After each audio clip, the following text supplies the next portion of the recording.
The morning broke cold and grey over the steel and glass monument to human ambition that was the Meridian Institute, a structure so imposing in its architecture that it seemed to defy not merely the laws of aesthetics, but the very spirit of humility itself. Within its walls, on the 47th floor, 11 men of science gathered in a conference room whose windows overlooked a city still shrouded in the half-light of dawn, their faces bearing the particular species of exhaustion that comes not from physical exertion, but from the repeated battering of the intellect against an immovable problem.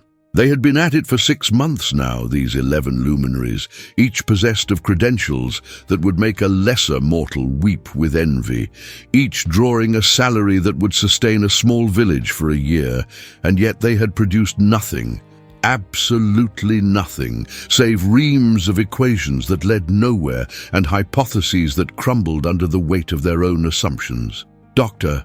Marcus Aldridge, the eldest among them, a man whose silver hair and patrician bearing spoke of old money and older pride, sat at the head of the table with his fingers pressed to his temples in an attitude of such profound dejection that one might have thought him contemplating not merely professional failure, but the very extinction of hope itself. To his right sat Dr. Yuki Tanaka, whose brilliance in quantum mechanics had earned her 3 international prizes before she had turned 35, and yet whose eyes now held that glazed quality of one who has stared too long into an abyss of incomprehension. The others, ranged around the table in attitudes of varying despair, included specialists in fields so arcane that their very titles seemed designed to intimidate the uninitiated: topological data analysis, non-Euclidean computational modeling, stochastic differential equations in infinite dimensional spaces. Each had been handpicked by Victor Ashworth himself, the billionaire industrialist whose fortune had been built on the back of innovations in artificial intelligence, and whose latest obsession, the problem that now defeated them all, was nothing less than the creation of an algorithm that could predict market behavior with supernatural accuracy by analyzing not merely numbers, but the subtle patterns of human emotion embedded in digital communications. The thing was theoretically possible, or so Ashworth insisted with the kind of fervor that only vast wealth can sustain in the face of repeated failure. The technology existed, the data existed, the computational power existed, and yet some essential insight remained maddeningly out of reach. For 6 months they had worked, testing one approach after another, building models so complex that they required days merely to run a single simulation, and each blessed time, the results were the same. Statistical noise, random fluctuations, nothing that could be distinguished from pure chance. The 11th scientist, a young prodigy named Chen Wei, whose dissertation on machine learning had been described by his professors as revolutionary, had broken down in tears just 2 days prior and had to be sent home on medical leave, his nervous system apparently unequal to the strain of sustained failure. It was into this atmosphere of barely suppressed panic that Sarah Grimshaw made her daily entrance at precisely 8:30 in the morning, bearing a tray of coffee in recyclable cups and a leather portfolio containing the day's correspondence. Sarah was 32 years old, possessed of an unremarkable face that she made no effort to beautify beyond the requirements of professional respectability, and employed in the capacity of executive secretary to Dr. Aldridge at a salary so modest that it would scarcely have covered the wine budget of any one of the scientists she served. She had worked at the Meridian Institute for 7 years, having come to the position directly from a small state university where she had studied English literature with the kind of earnest dedication that the modern world regards with amused condescension, and she performed her duties with a quiet efficiency that rendered her essentially invisible to those who benefited from her labor. She set down the coffee, distributed the mail, and was preparing to withdraw when Dr. Aldridge, looking up from a particularly discouraging spreadsheet, addressed her with the kind of absent courtesy that one employs with a faithful dog. "Thank you, Sarah. That will be all.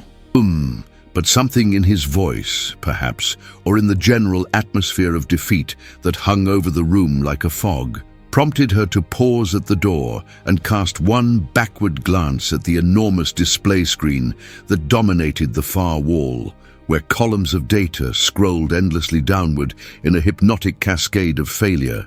She had seen that screen every day for months now, had heard the scientists discuss their work in fragments of conversation that she absorbed without quite meaning to, and something in what she saw now caused her brow to furrow in an expression that, had anyone been watching, they might have recognized as the first stirring of thought. But no one was watching. Dr. Tanaka was arguing with Dr.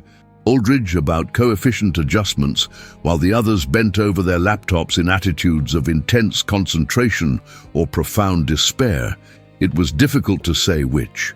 Sarah stood there a moment longer, her eyes fixed on that screen, on the patterns that were not patterns, on the chaos that the greatest minds available to American science had failed to reduce to order.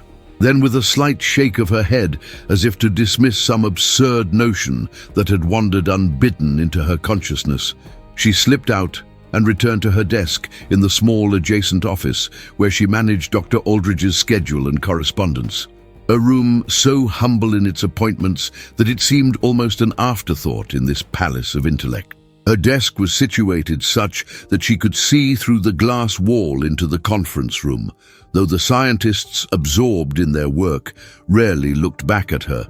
She settled into her chair, opened her computer, and began the morning's tasks, responding to emails, organizing meetings, ordering supplies, the 1,000 small administrative duties that keep the machinery of research grinding forward even when the research itself has stalled. But her eyes kept drifting back to that screen, to those columns of data that made no sense, and slowly, very slowly, an idea began to form in her mind, an idea so simple and so obvious that she immediately distrusted it as the product of ignorance rather than insight. The scientists were attempting to find patterns in emotional language by analyzing individual words and phrases, assigning each a numerical value based on sophisticated sentiment analysis algorithms, and then feeding these numbers into a neural network designed to predict market movements. It was elegant, it was complex, it was the product of months of collaborative genius, and it was, Sarah suddenly felt certain, completely wrong. Not wrong in its execution, for these were men and women who made no computational errors, but wrong in its fundamental conception, wrong in a way that no amount of technical refinement could correct. They were treating language as a series of discrete units, but language, as Sarah knew from her years of reading novels, from her immersion in the works of writers who understood the human heart, language was not discrete at all. It was fluid, contextual, dependent not merely on the words themselves, but on their arrangement, their rhythm, their relationship to what came before and after, and most crucially, on the silences between them. She sat very still, her fingers poised over the keyboard as this thought developed its implications. The scientists were counting words, but they were not reading. They were analyzing sentiment, but they were not understanding tone. They had built a machine to process language, but they had forgotten that language is not a code to be cracked, but a medium through which human beings reveal themselves in all their contradiction and complexity. And there, in that forgetting, lay their failure. The algorithm could not predict human behavior because it was not actually observing human behavior. It was observing shadows, echoes, the crude outlines of emotional states rendered in vocabulary lists and sentiment scores. But how to read properly? How to teach a machine to understand not merely what words mean in isolation, but what they reveal when woven together in the particular pattern of an individual human consciousness? Sarah had no training in computer science, no background in mathematics beyond what she had absorbed by osmosis from her years in this building, and yet she found herself thinking of a passage from Villette, that strange and powerful novel in which Charlotte Brontë had explored the interior Life of a woman who observed the world with painful acuity while remaining herself unobserved, and it occurred to her that what the algorithm needed was not more data, but a different way of looking at the data it already had. The idea that formed in her mind was almost embarrassingly simple. Instead of analyzing words, analyze the spaces between them. Instead of measuring sentiment, measure hesitation. Instead of counting positive and negative terms, track the patterns of revision and deletion that modern digital communication makes visible to those who know where to look. Every email, every text message, every social media post exists not merely in its final published form, but in the history of its composition, a history that most people never see, but that is recorded nevertheless in the metadata, in the edit logs, in the digital traces that people leave as they write and write again, trying to find the words that will adequately express what they feel, or more often, trying to hide what they feel beneath a surface of professional courtesy or casual indifference. This history, Sarah thought, this record of hesitation and revision might reveal more about human emotion and intention than any analysis of final word choice ever could. A message that appeared calm and measured in its finished form might reveal in its edit history a writer who had deleted 3 angry paragraphs before settling on cool politeness. A text that seemed enthusiastic might show, in the seconds of delay before sending, a writer who had hesitated, doubted, almost not sent it at all. These invisible traces, these shadows of thought and feeling that existed beneath the surface of language, might be the key that the scientists were missing, but she was a secretary. What did she know? What right had she to imagine that she might see what 11 scientists, 11 brilliant specialists, each commanding fees that would make her yearly salary look like pocket change, had failed to see?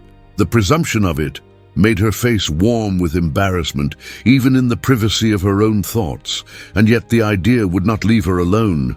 It sat in her mind like a stone, solid and undeniable, and she found herself unable to return her attention to the email she was supposed to be drafting, unable to think of anything except this vision of language as a palimpsest, a surface beneath which older, truer messages lay waiting to be decoded. She glanced again through the glass wall at the scientists, who were now engaged in what appeared to be a heated debate. Dr.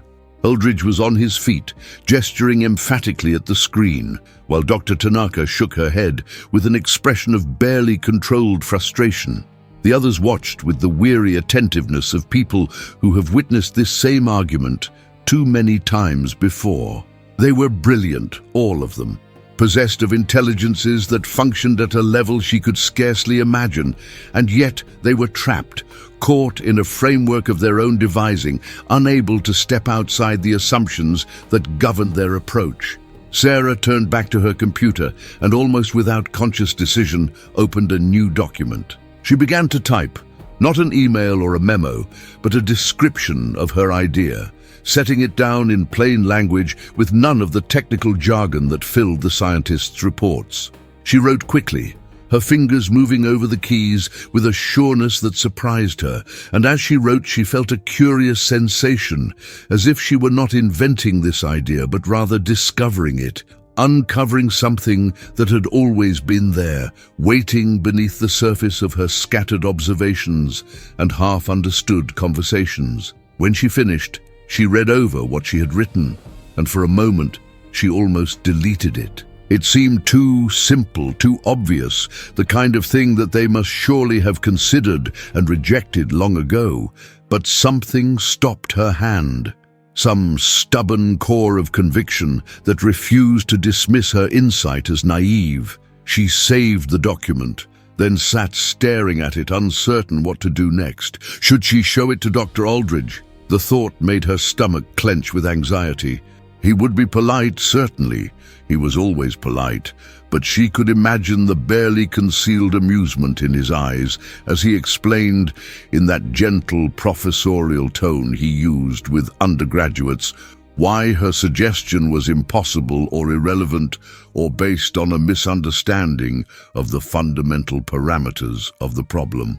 And yet, if she said nothing, if she allowed this idea to die unspoken and they continued on for another 6 months, another year, burning through millions of dollars and destroying the confidence of brilliant people who deserved better than endless failure, would she not bear some responsibility for that?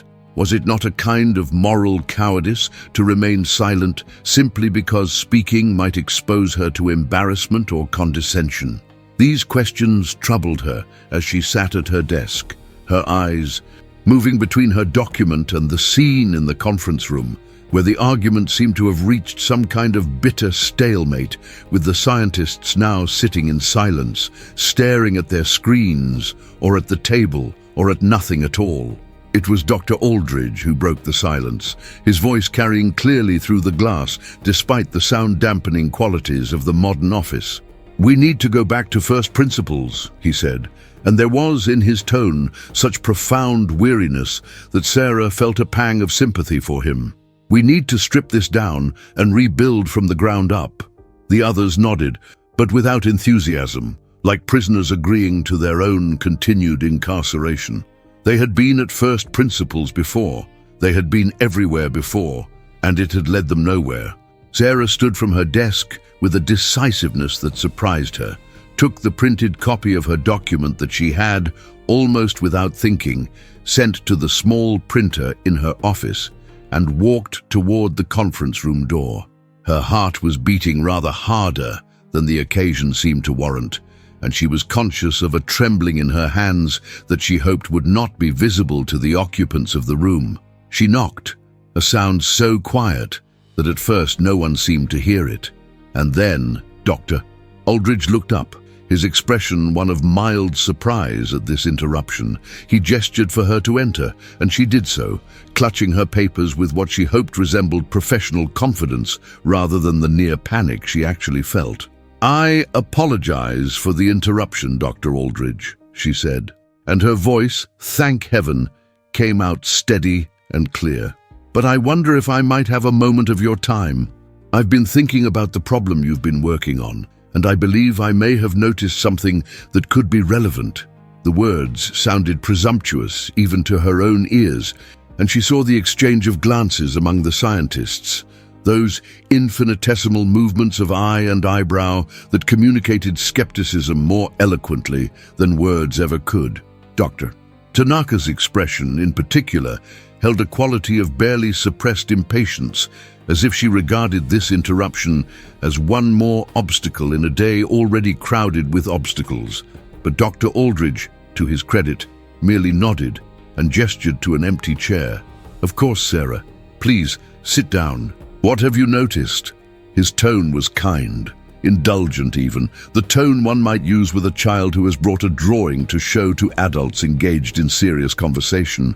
But there was in his eyes a glimmer of something else, perhaps simple curiosity, perhaps that last desperate hope that even the most ridiculous source might yield the insight that all reasonable sources had failed to provide. Sarah sat, arranged her papers on the table before her with hands that still trembled slightly, and began to speak. "I've been watching the data displays for several months now," she said, "and listening to your discussions, and it seems to me that you're trying to predict market behavior by analyzing the emotional content of language in digital communications. You're using sentiment analysis to assign values to words and phrases, and then feeding those values into a predictive model." She paused, looking around the table, and saw nods of confirmation. So far, she had merely restated the obvious, and she could see in their faces a kind of patient expectancy, waiting for her to arrive at whatever point she imagined she had. "But it occurred to me that you might be looking at the wrong aspect of the language. You're analyzing what people say, but perhaps what matters more is how they say it, and more specifically, what they almost said, but didn't." Dr. Tanaka frowned. "I'm not sure I follow. We do analyze linguistic patterns, syntax, even punctuation usage. Our natural language processing is quite sophisticated." There was no hostility in her voice, But there was a certain firmness, a suggestion that Sarah was treading on ground where her lack of expertise must inevitably lead her into error. Sarah felt the familiar contraction of doubt in her chest, that old voice that told her she was making a fool of herself, but she pushed forward nonetheless. Yes, I understand that. But what if the most revealing information isn't in the final message at all, but in the process of composition? Every digital communication has a history, a record of how it was written. People type things and then delete them. They hesitate before sending. They revise their wording multiple times. That history, those deleted phrases and hesitations and revisions, might reveal emotional states and intentions that the final polished message is designed to conceal. She could feel heat rising in her face as she spoke, consciousness of her own audacity making her words come faster, more urgently. If someone writes an angry email but deletes the angry parts before sending, the final message might read as perfectly professional, but the edit history would show the anger. And that anger, that hidden emotion, might be more predictive of their future behavior than the calm facade they present. There was a moment of silence. Dr. Aldridge had leaned back in his chair and was regarding her with an expression she could not quite read, something between surprise and careful consideration.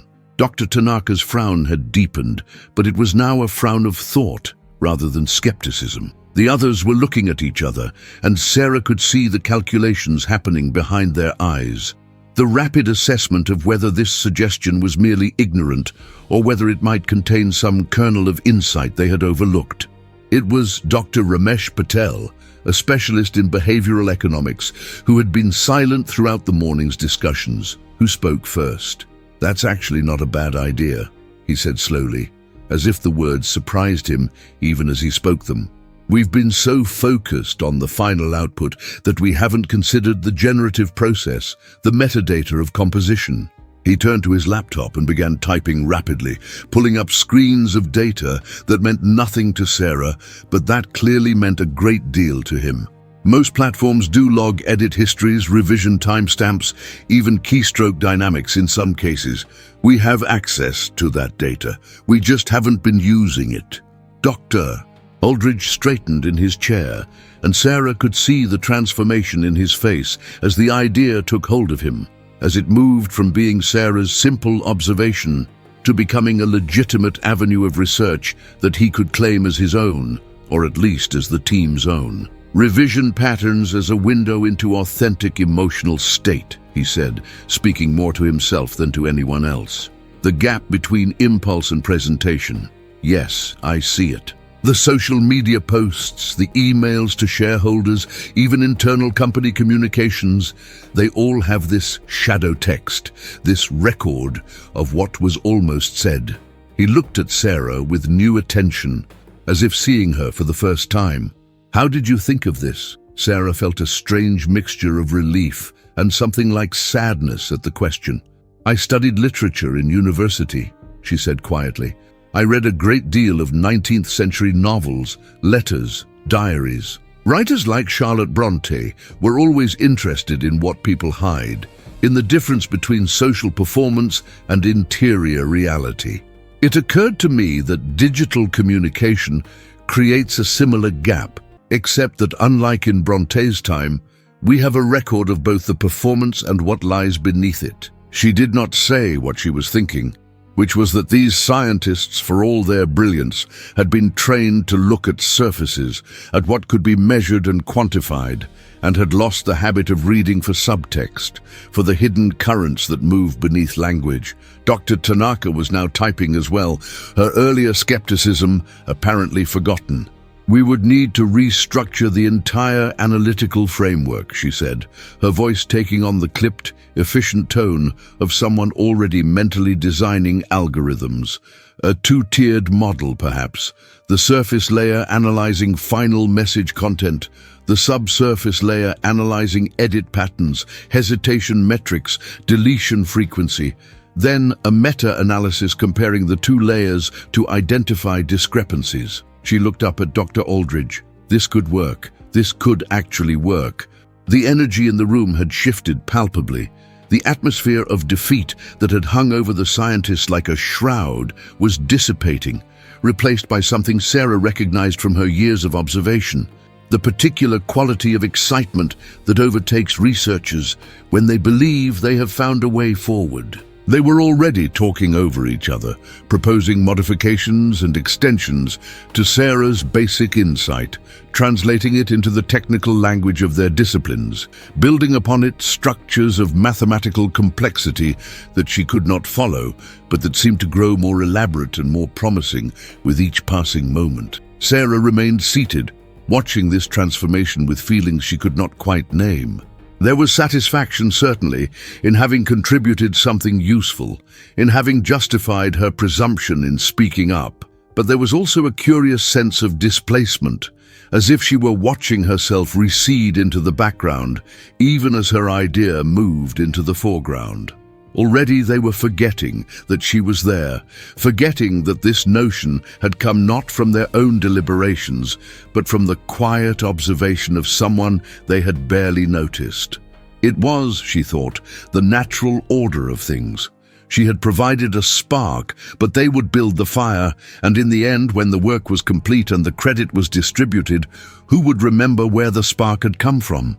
Dr. Aldridge, apparently recalling her presence, turned to her with a smile that was both warm and dismissive. "Thank you, Sarah. This is extremely helpful. You've given us a great deal to work with."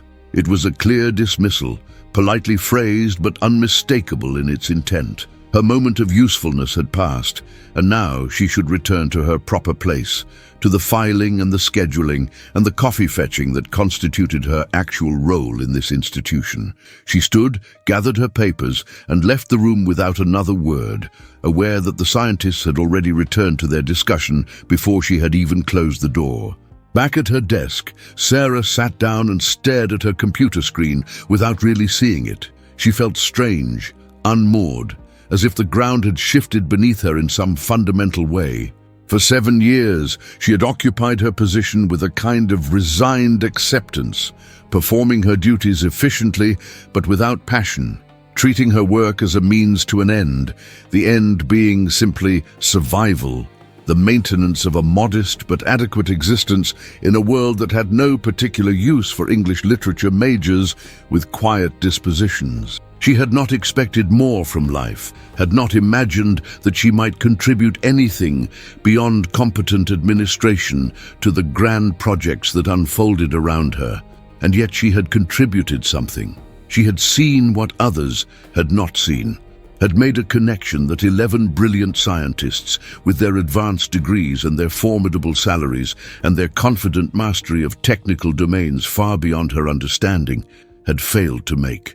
It was a small thing, perhaps, in the grand scheme of things, a single insight that would be incorporated into a much larger project and would doubtless be refined and complicated beyond her recognition.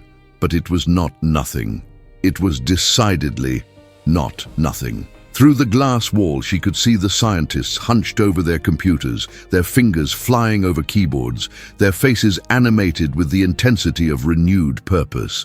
Dr. Tanaka was drawing diagrams on the whiteboard, while Dr. Patel was apparently on a video call with someone, gesturing emphatically as he spoke. Dr. Aldridge was standing at the window, his phone pressed to his ear.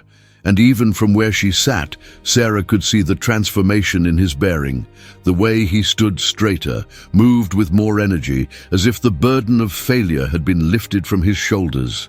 They would work late into the night, she knew, testing her hypothesis, building the new model, racing to see if this approach would finally yield the results that had eluded them for so long.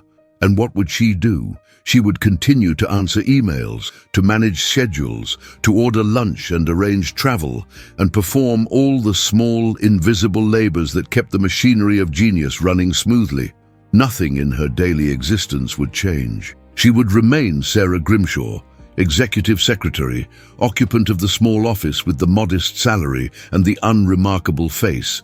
And if the project succeeded, if her insight proved to be the key that unlocked the problem, the credit would flow to those whose names appeared on papers and patents, whose faces were known at conferences and quoted in articles. This too was the natural order of things, and she accepted it with the same weary resignation with which she had accepted everything else in her life. But something had shifted nonetheless.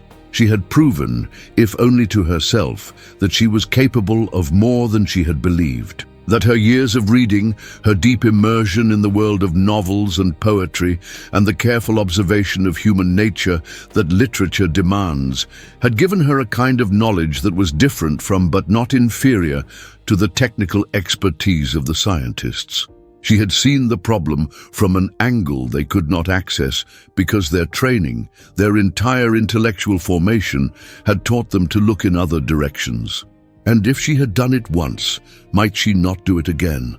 The thought was dangerous. It threatened the careful equilibrium she had established, the modest expectations and limited ambitions that had allowed her to navigate her life without excessive disappointment. If she began to imagine herself as more than a secretary, if she began to harbor aspirations toward intellectual contribution, toward being taken seriously as a thinker rather than merely as a facilitator of other people's thinking, she would be setting herself up for pain. The world was not kind to people who overreached, who failed to accept their station, and she had neither the credentials, nor the connections, nor the confidence required to force the world to see her differently. And yet, the thought would not leave her alone. It sat in her mind like a seed, small and hard and full of dangerous potential, and she knew, even as she tried to dismiss it, that something had been planted that afternoon that would grow whether she wished it to or not. She had tasted relevance, had felt for one brief moment the particular satisfaction that comes from solving a problem that others could not solve, and that taste would not be easily forgotten. The afternoon wore on. Sarah worked through her task list with mechanical efficiency, her body going through the familiar motions, while her mind circled endlessly around what had happened, around what it might mean. At 5 o'clock, the usual hour of her departure, she found herself hesitating, looking through the glass wall at the scientists who showed no sign of stopping work, who would clearly be there for hours yet, racing against time and their own renewed hope to see if this new approach would bear fruit. On any other day, she would have left without a second thought, would have returned to her small apartment and her books and her solitary dinner. But today, she found herself unable to simply walk away. She stayed. She did not announce her intention to stay, did not ask if her presence was needed or wanted, but simply remained at her desk, ostensibly catching up on filing, but actually watching through the glass wall as the scientists worked. They did not notice her.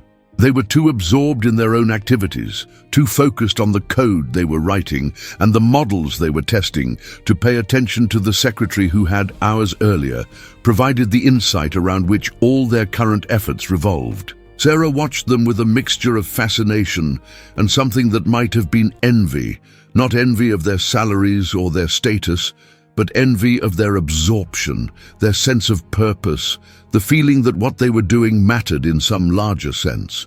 At 7 o'clock, Dr. Aldridge emerged from the conference room and seemed surprised to find her still there. "Sarah, you should have gone home hours ago. There's no need for you to stay."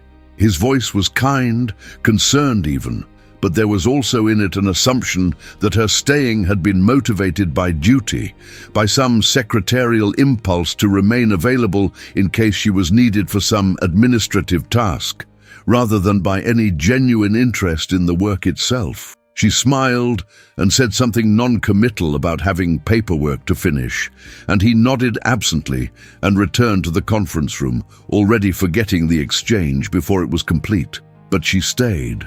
She stayed through the evening and into the night, watching as the scientists ordered pizza and ate at their desks without pausing in their work, watching as the office around them gradually emptied of other employees until only this single lit room remained in the darkened floor, an island of activity in a sea of stillness. She stayed until nearly midnight, until her eyes burned with fatigue and her back ached from sitting, and only then did she finally gather her things and slip away, leaving the scientists still at work, still chasing the possibility she had opened up for them. The night air was cold as she walked to the subway station, and the streets were nearly empty, populated only by the odd assortment of people who inhabit cities after dark, shift workers and insomniacs, and those who have nowhere else to be. Sarah walked quickly, her arms wrapped around herself against the chill, and as she walked, she found herself thinking about Victor Ashworth, the billionaire whose money funded the Meridian Institute, whose obsession with predicting market behavior had set 11 scientists on the path of failure, that she, in her small way, might have helped them escape. She had never met Ashworth, had only seen his photograph in news articles and on the Institute's website, but she knew his reputation: brilliant, ruthless, demanding, a man who expected results and who had little patience for excuses. What would he think, she wondered, if he knew that his expensive team of scientists had been rescued from failure by a secretary with a degree in English literature? Would he be grateful, amused, indifferent? Would he even be told, or would the scientists present their new approach as if it had emerged from their own collaborative genius, as if the crucial insight had been a natural development of their research, rather than the contribution of someone so far beneath their notice that her very existence seemed almost accidental? Sarah found that she did not particularly care about the answer to these questions. She had done what she had done not for recognition or reward, but because she had seen something that needed to be said and had found, for once in her quiet life, the courage to say it.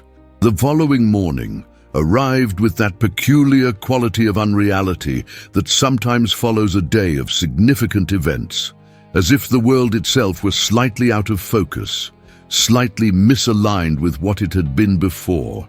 Sarah woke in her small apartment, in the narrow bed that occupied most of the space in her bedroom, and for a moment she could not quite remember why she felt different, why there was in her chest a sensation that might have been anxiety or excitement or some compound of the two. Then memory returned, the conference room, the scientists, her own voice speaking words that had seemed to come from some source outside herself.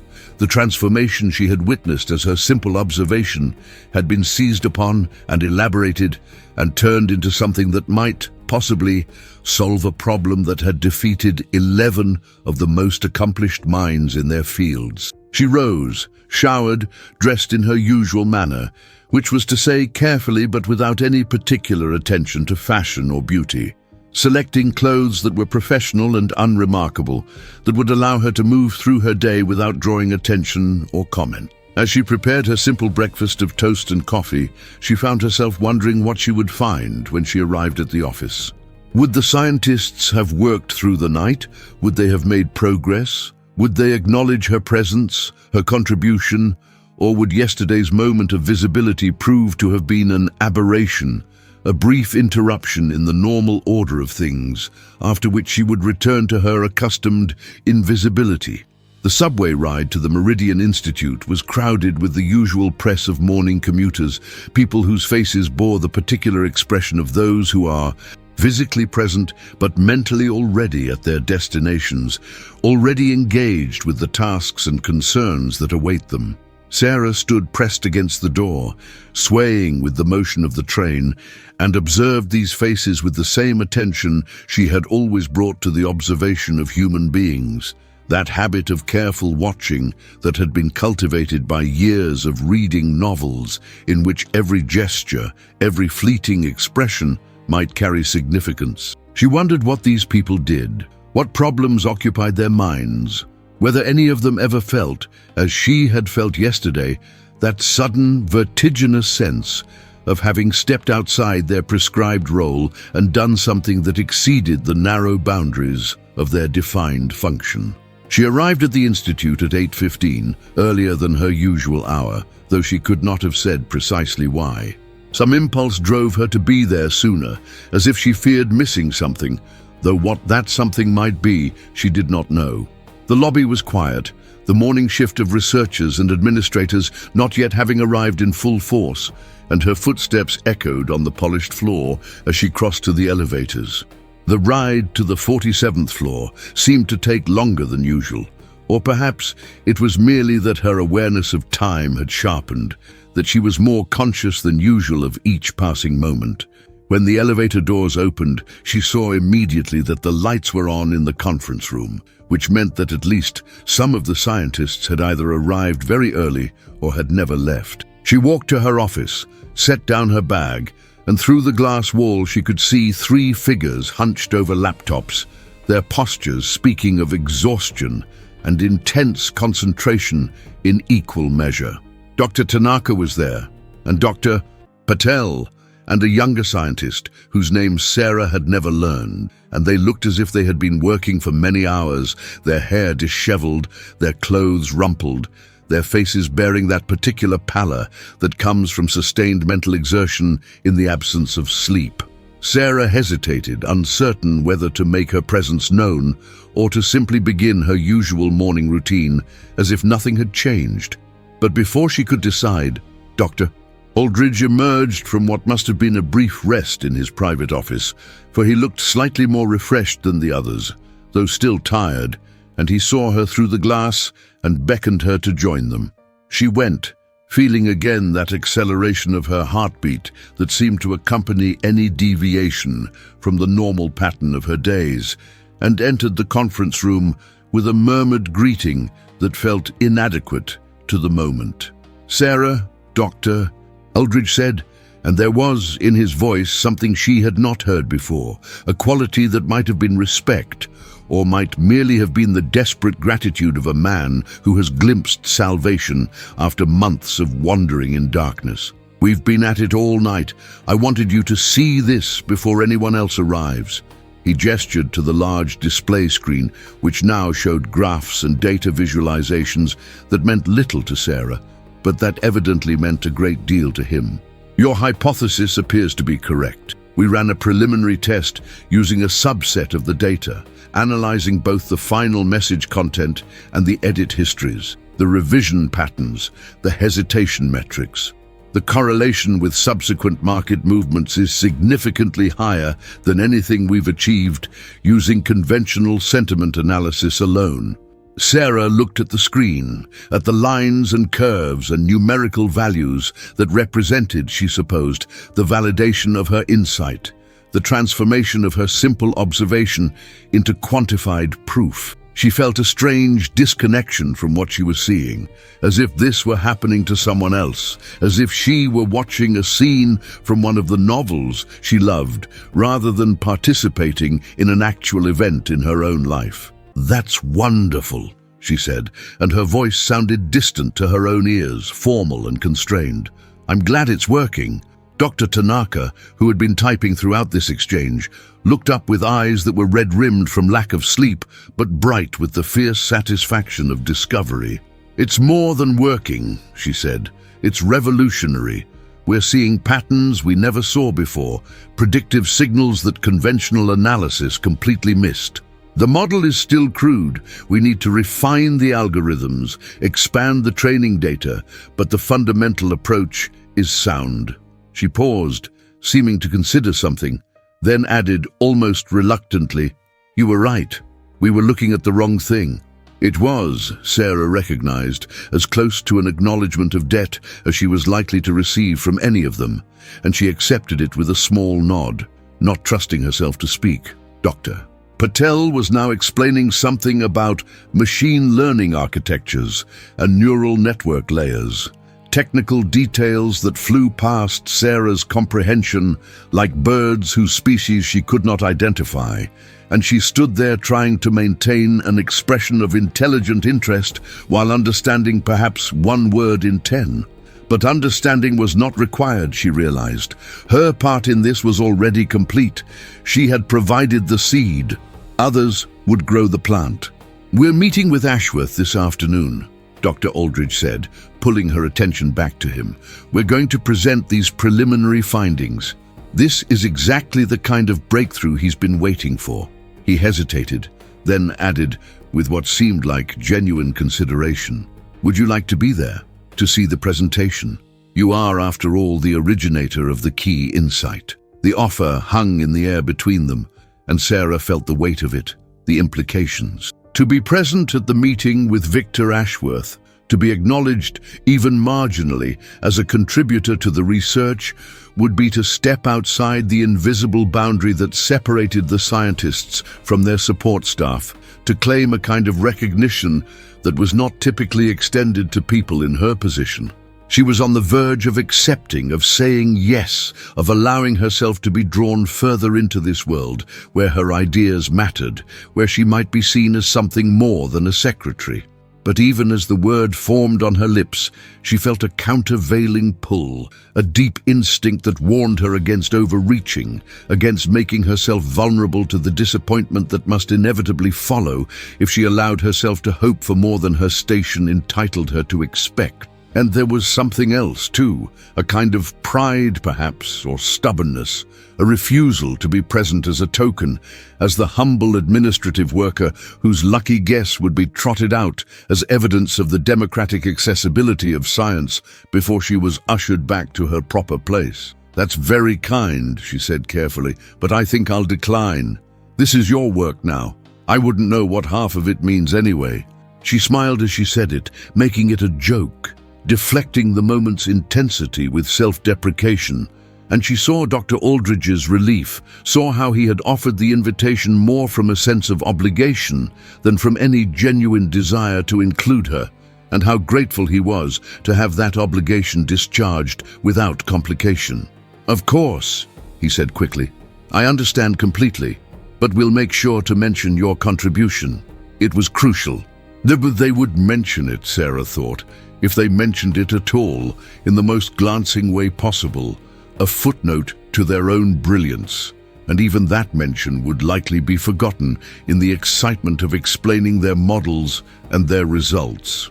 But she nodded and smiled and said something about needing to prepare for the day's administrative tasks, and she left the conference room and returned to her desk, where she sat very still for a long moment, feeling the aftermath of adrenaline drain from her system, leaving her hollow and oddly sad. The morning progressed. Other employees arrived, the usual bustle of office life resumed, and the scientists in the conference room were joined by others who had not been present for the night's breakthrough, and Sarah could hear through the glass the excited voices, the rapid exchange of technical jargon, the particular energy of a group that believes itself to be on the cusp of something significant. She worked through her tasks with her customary efficiency, answering emails, coordinating schedules, ordering supplies, performing all the small necessary labors that allowed the scientists to focus on their research without distraction. At noon, Dr. Aldridge asked her to arrange lunch for the team, something substantial, he said, as they would be working straight through to prepare for the afternoon meeting with Ashworth. Sarah called the usual catering service, placed an order for sandwiches and salads and coffee, and when the delivery arrived, she carried the bags into the conference room and set them out on the side table, and the scientists descended upon the food like starving people, barely pausing in their work to eat. They thanked her absently, their minds already returned to their screens and their calculations, and she withdrew, feeling more invisible than she had felt in months, as if yesterday's moment of recognition had been a dream from which she had now awakened to find the world exactly as it had always been. The afternoon brought Victor Ashworth. Sarah knew he had arrived not because she saw him, but because she felt the change in the office's atmosphere, the way conversations dropped to whispers and people moved with sudden purpose, the electromagnetic charge that accompanies the presence of vast wealth and power. She had been asked to clear her schedule, to be available in case Dr. Aldridge needed anything during the meeting, and so she remained at her desk, working on mundane tasks while remaining alert for any summons that might come. Through the glass wall, she could see them gathering in the conference room. The 11 scientists, their exhaustion temporarily masked by adrenaline and professional performance, and Ashworth himself, a man of perhaps 55, tall and lean, with the kind of aggressive fitness that wealthy men pursue as a hedge against mortality. He wore a suit that probably cost more than Sarah earned in several months, and he moved with the confidence of someone who had never encountered an obstacle that could not be overcome with sufficient application of money or will. His face was intelligent and hard, the face of someone who had built an empire by making rapid calculations of value and potential and acting on those calculations without sentiment or hesitation. Sarah watched as Dr. Aldridge began the presentation, gesturing to the screens where graphs and data visualizations illustrated their findings. She could not hear what was being said, the conference room being soundproofed for privacy, but she could read the progression of the meeting in the body language of its participants. Dr. Aldridge speaking with animated enthusiasm, the other scientists nodding in agreement or interjecting with additional technical details, and Ashworth listening with an intensity that suggested he was not merely hearing, but calculating, processing every claim against his own understanding of markets and algorithms, and the commercial potential of what was being proposed. The meeting lasted nearly 2 hours, and Sarah found herself unable to concentrate on her work, her attention drawn again and again to the scene unfolding behind the glass. She saw Ashworth lean forward, saw him ask questions that prompted lengthy responses, saw the scientists pull up additional data to support their claims. She saw, too, the moment when something shifted, when Ashworth's expression changed from skeptical interest to something harder to define, a kind of focused excitement that suggested he saw in what he was being shown not merely an interesting research finding, but a path to profit, to the extension of his already considerable fortune into new territories of predictive power. When the meeting finally ended, when Ashworth rose and shook hands with each of the scientists in turn, Sarah looked away, returning her attention to her computer screen with deliberate focus. She did not want to be seen watching, did not want to be caught in the act of observation. She heard the conference room door open, heard voices in the hallway, and then, unexpectedly, heard Dr. Aldridge call her name. "Sarah, could you join us for a moment?" She rose, feeling that now familiar acceleration of her pulse, and walked to where the group stood clustered near the conference room entrance. Ashworth was there, surrounded by the scientists, and up close she could see that his eyes were the pale blue of ice, and that they assessed her with the same calculating attention he had presumably given to the research presentation, measuring her worth in whatever internal currency he used to evaluate all things. "Mr. Ashworth," Dr. Aldridge was saying, "this is Sarah Grimshaw, my administrative assistant. She's the one who came up with the original insight about analyzing edit histories and revision patterns." Ashworth's gaze sharpened, and Sarah felt herself being examined, weighed, categorized. "Is that so?" he said, and his voice was surprisingly soft, a contrast to the hardness of his appearance. "Tell me, Miss Grimshaw, what made you think of it?" It was not a casual question. There was behind it a genuine curiosity, the interest of someone who made his fortune by understanding where insights came from, who valued the capacity to see what others missed more than any credential or title. Sarah felt the attention of all of them upon her, felt the weight of the moment, and she spoke carefully, choosing her words with the same precision she had always brought to her reading and her writing. "I studied literature in university," she said. 19th century novels mostly. I spent a lot of time thinking about how people reveal themselves through language, through what they say and what they don't say. And it occurred to me that digital communication creates a record of both. The scientists were analyzing the final messages, but I thought the revision process might tell a different story, might reveal emotions and intentions that people were trying to hide. She paused, then added, "It seemed obvious to me, but then I don't have their technical training. Perhaps that's why I saw it. I wasn't looking where they were looking." Ashworth regarded her in silence for a long moment, and Sarah could not read his expression, could not tell whether he thought her explanation adequate or foolish or merely irrelevant. Then he said, "Literature. Interesting. I studied engineering myself. Perhaps I should have taken a few humanities courses." There was no irony in his voice, no mockery, just a statement of fact. And then he turned to Dr. Aldridge and began discussing timelines and budgets and the steps required to move from prototype to implementation. And Sarah understood that she had been dismissed, that her moment of visibility was once again concluded. She returned to her desk and sat down, feeling strangely depleted, as if the brief exchange had cost her more energy than it should have. The scientists and Ashworth continued their discussion in the hallway for several more minutes, their voices carrying clearly through the office space. And then Ashworth departed, moving with the decisive speed of someone whose time is measured in units too valuable to waste on prolonged farewells. The scientists watched him go, and then they turned to each other with expressions of barely suppressed triumph, and Sarah heard Dr. Tanaka say, "He's going to fund the full development." This is really happening. The afternoon dissolved into celebration of the subdued professional variety that academics and researchers permit themselves when they are too exhausted for genuine revelry, but too excited to simply return to work. Someone produced a bottle of champagne that had apparently been waiting in a refrigerator somewhere for just such an occasion, and plastic cups were distributed, and there were toasts to the team's persistence and to Dr. Aldridge's leadership, and to the breakthrough that would, they all agreed, revolutionize the field of predictive analytics and cement the Meridian Institute's reputation as a leader in cutting-edge research. Sarah was not invited to join them.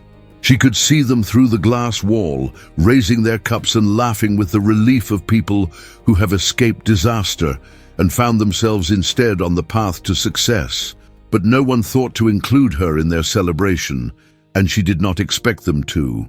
She had contributed her insight, and it had been valuable, perhaps even essential, but she was not one of them, would never be one of them, and the boundary between her world and theirs remained as firm as it had always been, despite the brief moment when it had seemed that she might cross it. 3 weeks passed, and in that time, the project transformed from breakthrough to obsession, consuming the scientists with an intensity that Sarah observed from her position on the periphery, with a mixture of fascination and something that might have been loneliness.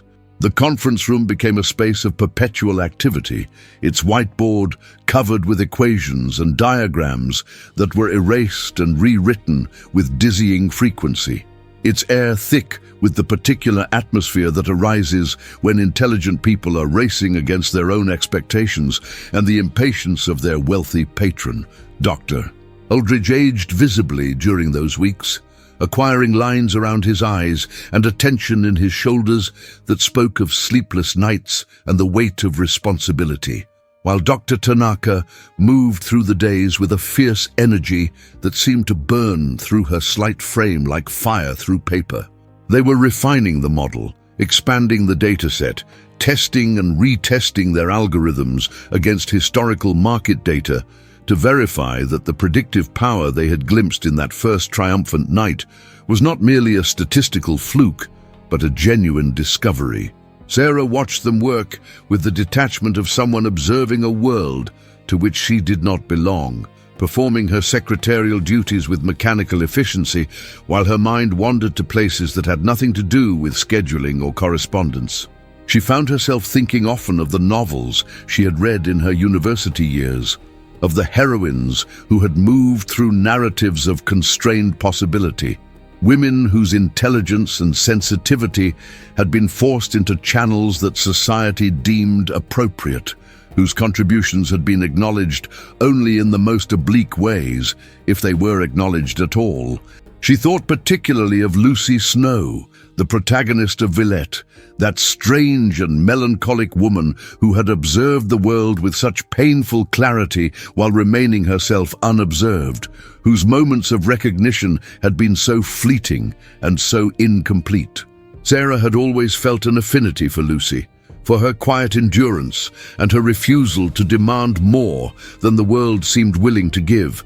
But now she wondered whether that affinity was not a kind of trap, whether by identifying with a character defined by her resignation, she had not somehow sentenced herself to live out that same pattern of diminishment and acceptance.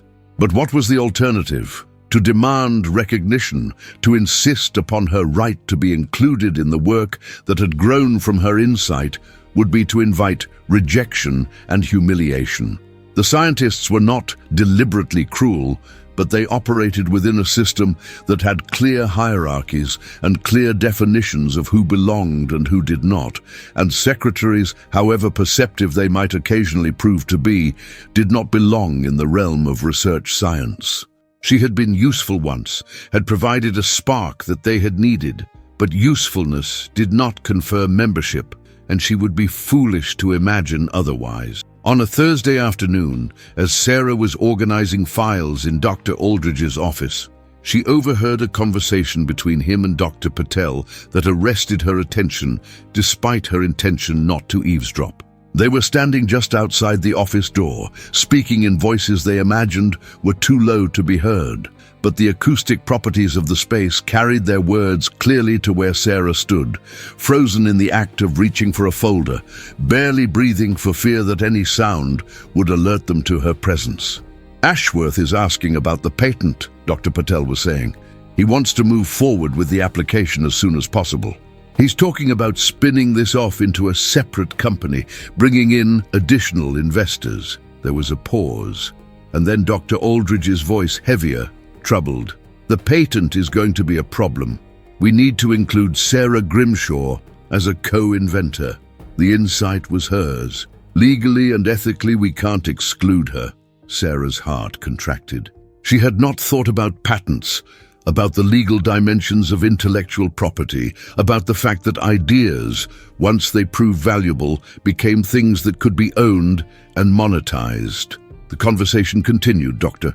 Patel saying something about consulting with the Institute's legal department, about the complications of including a non-scientist on a patent application, about how it might affect the commercial prospects if potential investors learned that a key innovation had come from a secretary rather than from the credentialed researchers they were paying for.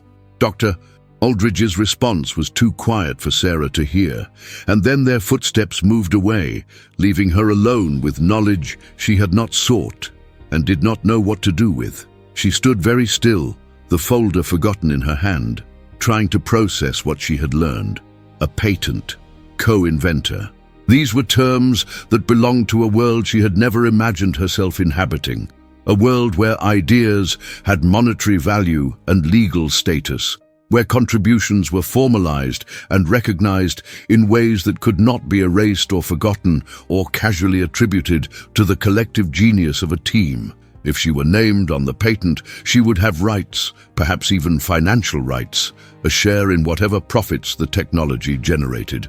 But more than that, she would have proof, documentation that could not be disputed, that she had contributed something of value, that her insight had been real and significant and worthy of legal recognition. The thought terrified her. To be named on a patent was to be visible in ways that went far beyond the brief moment of acknowledgement she had received from Ashworth. To have her name attached to a document that would be filed with government agencies and reviewed by lawyers and investors, to become in some small way a public figure rather than a private person living a quiet life. She had spent 32 years cultivating invisibility, had built her sense of self around the idea that she was someone who observed rather than participated, who supported rather than led. And now she was being offered, or perhaps forced into, a form of recognition that would shatter that comfortable anonymity. She finished her filing mechanically, left Dr. Aldridge's office and returned to her desk, where she sat staring at her computer screen without seeing it. Should she say something? Should she approach Dr. Aldridge and tell him she had overheard the conversation, that she understood the situation? Or should she remain silent, wait to see what decisions were made without her input, accept whatever was offered without negotiation or demand?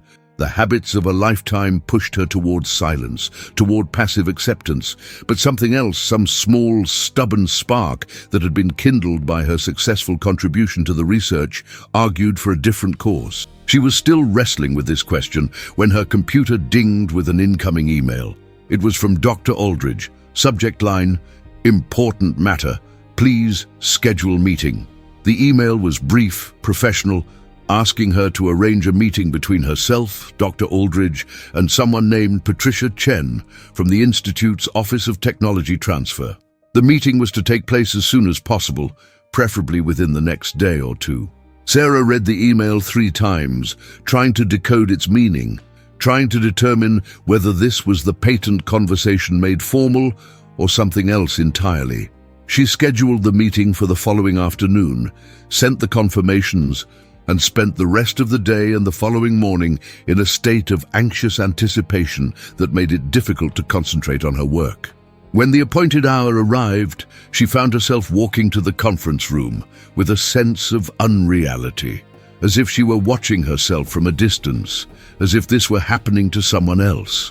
Dr. Aldridge was already there, along with a woman in her 40s, wearing an elegant suit and an expression of professional friendliness that revealed nothing of what she was thinking.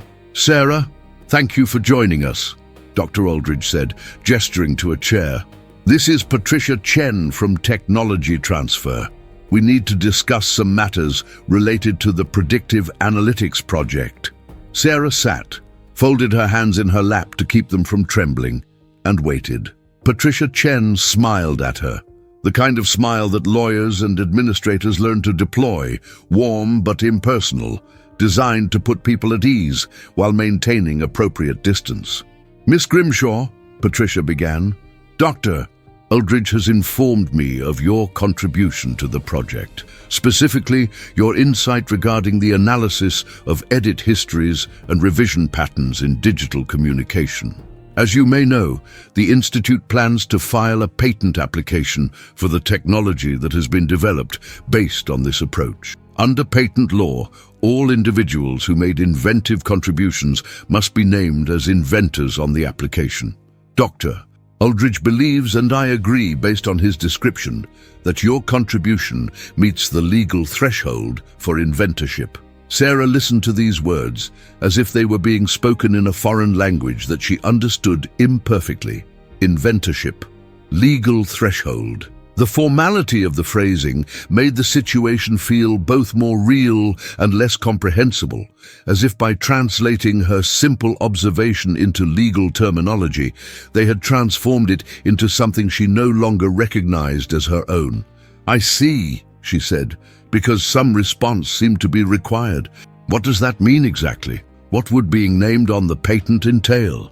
Patricia Chen launched into an explanation of patent law, of rights and responsibilities, of the distinction between inventorship and ownership, of the fact that as an employee of the Institute, Sarah's rights to any inventions made during the course of her employment belonged to the Institute itself, though she would be credited as an inventor and would receive certain benefits as outlined in her employment contract. Sarah listened, understanding perhaps half of what was said, and felt a growing sense of disappointment that she tried hard to conceal.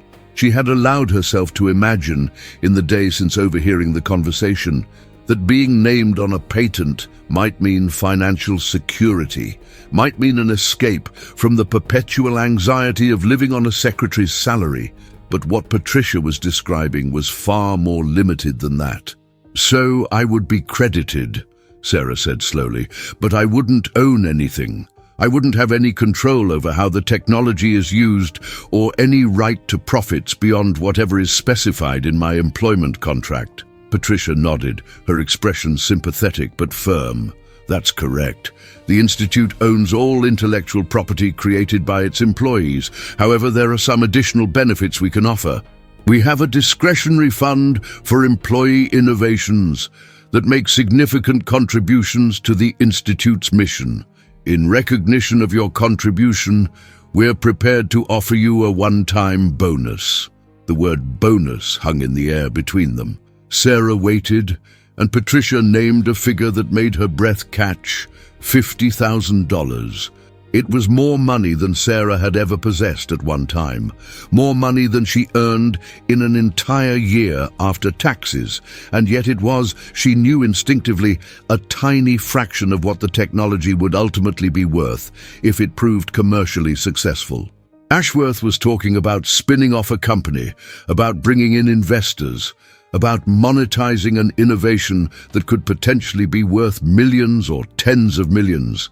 And she was being offered $50,000 to relinquish any claim to a share in that future wealth. She looked at Dr.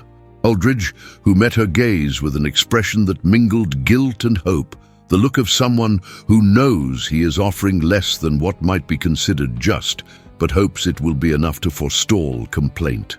"It's a generous offer," he said quietly. "The Institute doesn't usually provide bonuses of this magnitude for administrative staff. They're making an exception in your case because of the significance of your contribution." The unspoken message was clear. This was more than she could reasonably expect, more than her position entitled her to, and she should be grateful rather than grasping. Sarah felt something harden in her chest, a small cold stone of anger or disappointment or recognition, she could not have said which. She was being bought off politely, and with what they considered generosity, but bought off nonetheless, given enough to make her feel valued, while ensuring that she could not later claim that she had been exploited or ignored. It was, she supposed, how the world worked, how people in positions of power managed those beneath them, offering just enough to maintain the illusion of fairness, while preserving the fundamental inequalities that governed all exchanges. "Could I have some time to think about this?" she asked, and her voice came out steadier than she felt. Patricia Chen looked surprised, perhaps even slightly offended, as if the request for time to consider was itself a form of ingratitude. "Of course," she said, though her tone suggested the opposite. "But we do need to move forward with the patent application relatively soon. Mr. Ashworth is eager to begin the commercialization process, and we can't file without resolving the inventorship question. Shall we say you'll give us your answer by the end of the week?" Sarah agreed to this timeline, thanked them both for their consideration, and left the conference room feeling as if she had been through some kind of ordeal that had left no visible marks, but had nevertheless altered something fundamental in her understanding of her place in the world. She returned to her desk, opened a new document on her computer, and began to type, not knowing quite what she was writing, but needing to externalize the thoughts that churned in her mind, to make them concrete and examinable, rather than leaving them as formless anxieties. She wrote about the meeting, about the offer, about her sense that $50,000 was simultaneously an enormous sum and an insulting pittance, depending on how one looked at it. She wrote about her years at the Institute, about the gradual accumulation of small slights and casual dismissals that she had absorbed without protest, because she had believed them to be the natural order of things, the price of employment in a world that valued credentials and technical expertise over other forms of knowledge. She wrote about Lucy Snow, about Jane Eyre, about all the fictional women who had been forced to accept less than they deserved because they lacked the power or the position to demand more, and she wondered whether she was Sarah did not answer by the end of the week. She let the deadline pass without responding to Patricia Chen's increasingly pointed emails, without saying anything to Dr. Aldridge beyond vague assurances that she was still considering the matter. This silence was itself a form of power, she discovered, perhaps the only form available to her, and she wielded it with a deliberateness that surprised her. Each day that she delayed was a day that the patent application could not move forward, a day that Victor Ashworth's plans were stalled by the obstinacy of a secretary whose cooperation they had assumed they could purchase with a single check. She spent those days researching, using her lunch hours and evenings to educate herself about patent law, about inventors' rights, about the cases in which employees had successfully challenged their employers' claims to intellectual property. She read everything she could find, absorbing information with the same focused attention she had once brought to Victorian novels, and what she learned both discouraged and emboldened her. The law was complex, heavily weighted in favor of employers who could afford expensive attorneys, but there were cracks in the edifice, precedents that suggested certain forms of contribution could not simply be appropriated without fair compensation.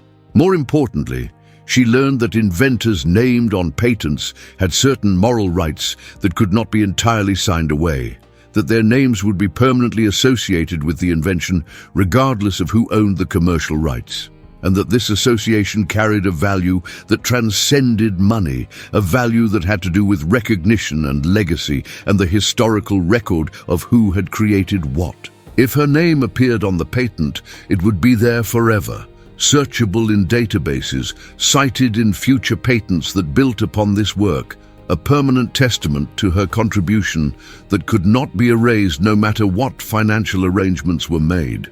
On the 10th day after the meeting, Sarah received an unexpected email from an address she did not recognize. The sender identified himself as James Keller, an attorney specializing in intellectual property law, and he wrote that he had learned of her situation through a mutual acquaintance and wondered if she might be interested in a consultation. Sarah stared at this email for a long time, trying to determine whether it was genuine or some kind of trap, whether the mutual acquaintance actually existed, or whether this was a ploy by the Institute to frighten her into compliance. But curiosity overcame caution, and she responded, agreeing to meet with him the following day at a coffee shop near her apartment.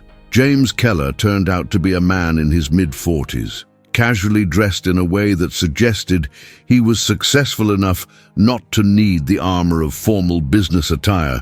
He ordered coffee for both of them and came directly to the point.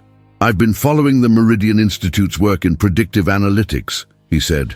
"It's generating quite a bit of interest in certain circles. When I heard through a friend who works at the Institute that the key breakthrough came from an administrative employee who was being pressured to accept a lowball settlement, I thought you might benefit from some perspective on your options." Sarah felt her defenses rise. "I haven't been pressured," she said, though even as she spoke the words, she recognized them as false, or at least incomplete. "They've made me an offer. I'm considering it." Keller smiled, not unkindly. "They've made you an offer that vastly undervalues your contribution, and they're hoping you'll accept it because you don't know any better. That's not pressure in the legal sense, perhaps, but it's certainly not fair dealing either." He went on to explain, in language she could understand, what her position actually was. As a co-inventor, she had rights that the Institute could not simply override, including the right to be named on the patent and the right to object if she believed the commercialization was not being handled appropriately. More significantly, if she could demonstrate that her contribution was not merely incidental but fundamental to the invention, she might have grounds to negotiate for a more substantial share of future revenues, particularly if the technology was spun off into a separate company rather than remaining under the Institute's direct control. "The problem," Keller said, leaning back in his chair and regarding her with shrewd assessment, "is that fighting the Institute would be expensive and time-consuming, and there's no guarantee you'd win. They have resources you don't have, and they can drag out any legal proceeding until you run out of money or patience. So the question isn't really whether you have a case, it's whether you have the stomach for a fight, and whether there's a way to get what you deserve without going to war." Sarah absorbed this in silence, turning it over in her mind. "What would you suggest?" she asked finally. Keller smiled again, and this time there was something almost mischievous in the expression. "I would suggest that you stop thinking like a secretary and start thinking like an inventor. You have something they need. They can't move forward without your cooperation. That gives you leverage if you're willing to use it. Not to destroy the project, but to ensure that your contribution is recognized and compensated fairly." They talked for over an hour, and by the end of the conversation, Sarah had the outline of a strategy. She would not accept the Institute's offer. Instead, she would propose terms of her own, a smaller upfront payment, but a percentage of any licensing revenue or equity stake if the technology was commercialized through a separate entity, and explicit acknowledgement in all public communications that the key innovation had originated with her. It was audacious, perhaps even outrageous by the standards of secretary-employer relations, but Keller assured her it was not unreasonable given the significance of her contribution. "The worst they can do is say no," he told her, "and if they say no, we can discuss other options. But my guess is they'll negotiate. Ashworth wants this technology in production, and every day of delay costs him money and opportunity. You're not asking for the moon, you're asking for a fair share." Sarah left the coffee shop feeling simultaneously terrified and exhilarated, as if she had crossed some invisible boundary beyond which retreat was impossible. She spent the weekend drafting her response to Patricia Chen, revising it obsessively, trying to strike the right tone of firmness without antagonism, of assertiveness without aggression.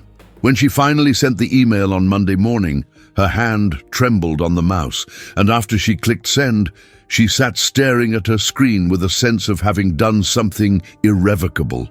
The response came within an hour. Patricia Chen requested an immediate meeting, her tone sharp with barely concealed irritation. Sarah agreed to meet that afternoon, and when she entered the conference room, she found not only Patricia and Dr. Aldridge, but also two men she did not recognize, both wearing expensive suits and expressions of professional displeasure. They introduced themselves as attorneys representing the Institute, and Sarah understood that her counter-proposal had been taken seriously, though not in the way she had hoped.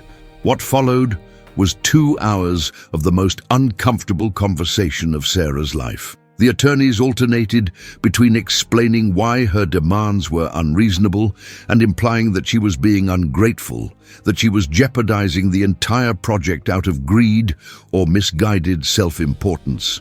Dr.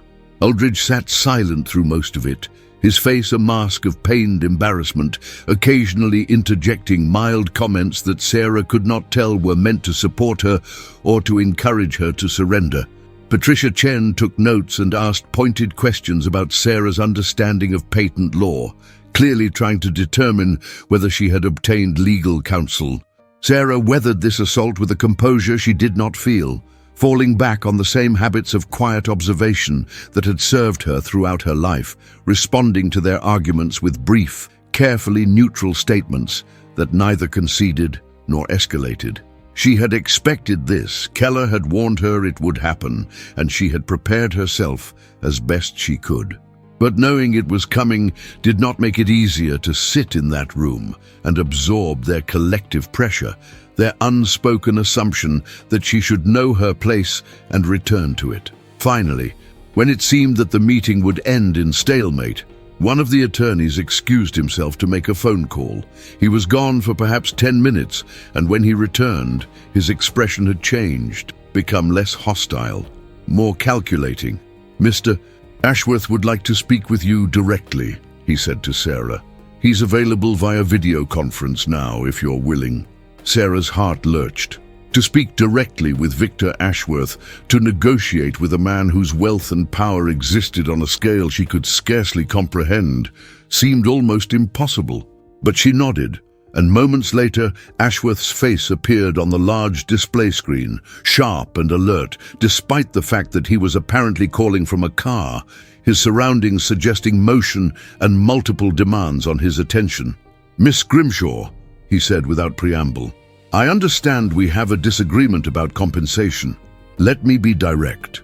I'm prepared to offer you $75,000 as a one-time payment and 0.5% equity in the spin-off company we're forming to commercialize this technology. That's more than fair for someone in your position, and it's my final offer.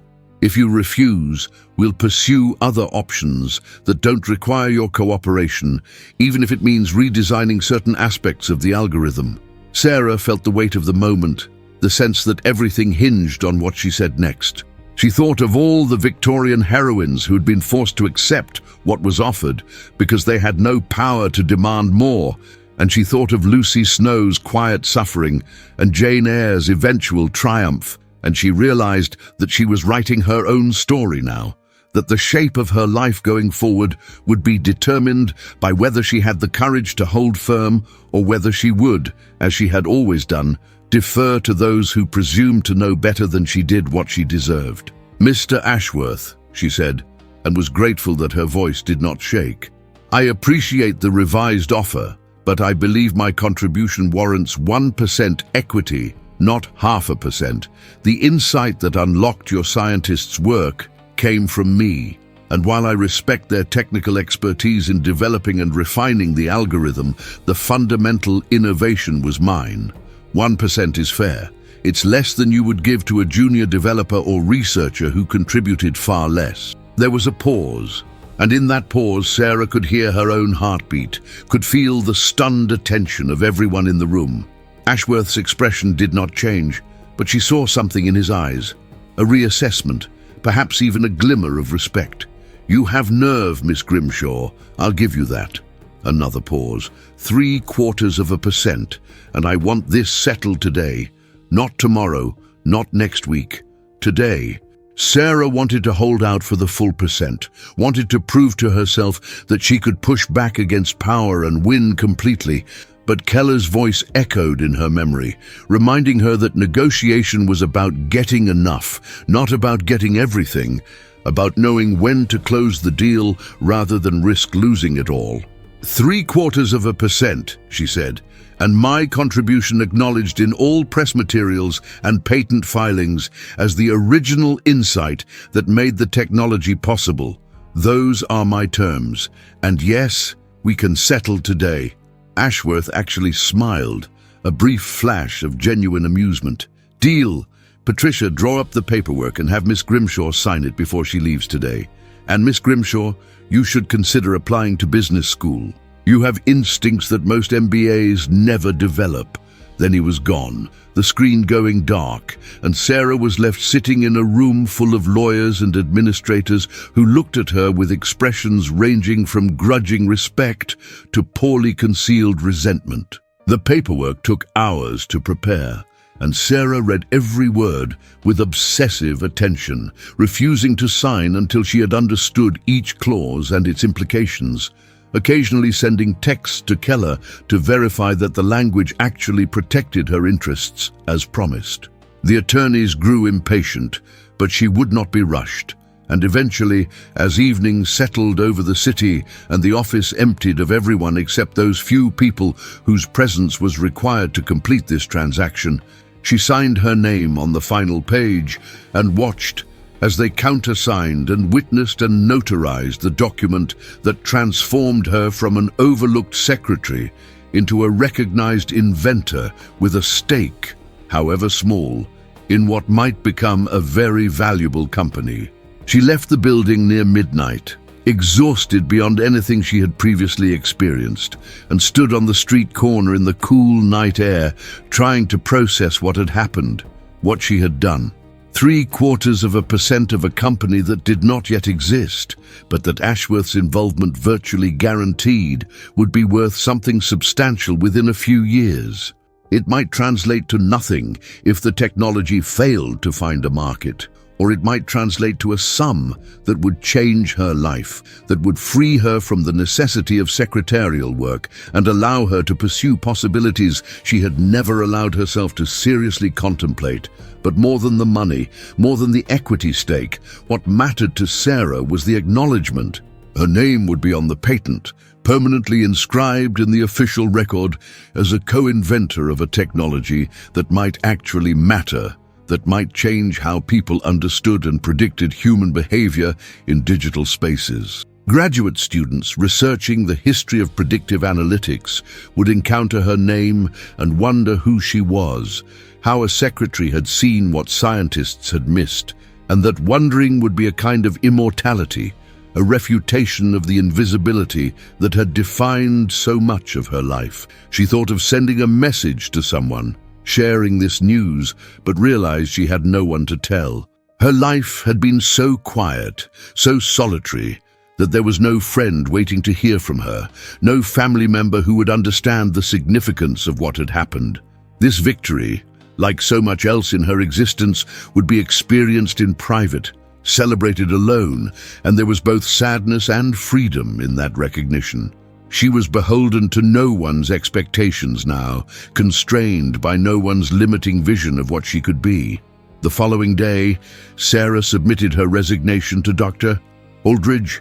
She had expected him to seem surprised, perhaps even to try to convince her to stay, but he simply nodded as if he had been anticipating this development and accepted her 2 weeks' notice without protest.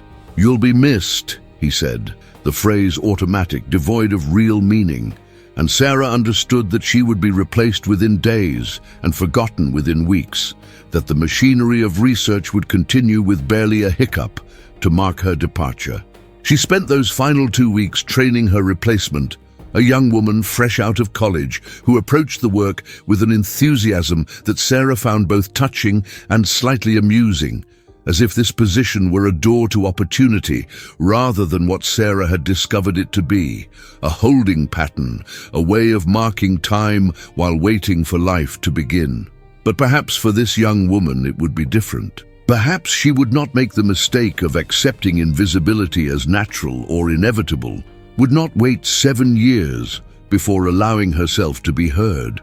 On her last day, as Sarah was packing the few personal items she had kept at her desk, Dr. Tanaka stopped by to say goodbye. "I wanted to thank you," she said somewhat awkwardly, as if gratitude were not an emotion she was accustomed to expressing. "For the insight, obviously, but also for standing your ground with Ashworth.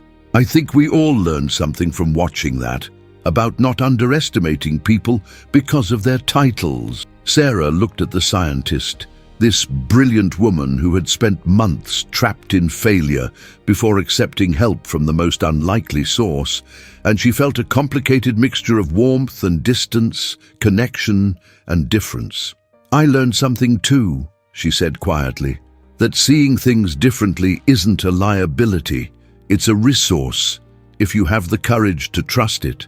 She left the Meridian Institute on a Friday afternoon in late autumn, walking out through the imposing lobby for the last time with a cardboard box containing a coffee mug, a sweater, and a framed photograph of no one in particular that had sat on her desk for reasons she could no longer remember.